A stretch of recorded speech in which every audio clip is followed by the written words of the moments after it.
ஓம் நமோ நாராயணாய. ஸ்ரீமன் நாராயணியம் தசகம் 2 பாடல் 9. அத்யாயாசகராணி கர்ம படலானி ஆச்சரிய நிரியன்மலாஹா போதே பக்தி பதே தவாப்யுச்சிததாம்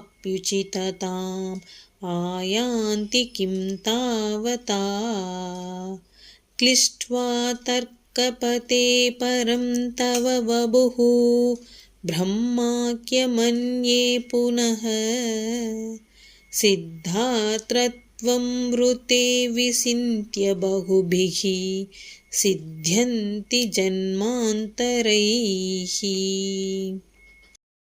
பொருள்: மிகுந்த சிரமத்தை தரும் கர்ம வினைகளை வெல்ல உன்னை அனுஷ்டித்து மனமாசு நீங்கியவராய் ஞான மார்க்கத்திலோ பக்தி மார்க்கத்திலோ செல்லும் தகுதி அடைந்தாலும் பயனில்லாமல், மன நெகிழ்ச்சி இல்லாமல், வெறும் தர்க்கவாதத்தில் சிரமப்பட்டு முடிவில் பரபிரம்ம வடிவத்தை தியானித்து பல பிறவிகளுக்கு பின்பு பேரானந்தத்தை அளிக்கும் மோட்சத்தை அடைகின்றனர்.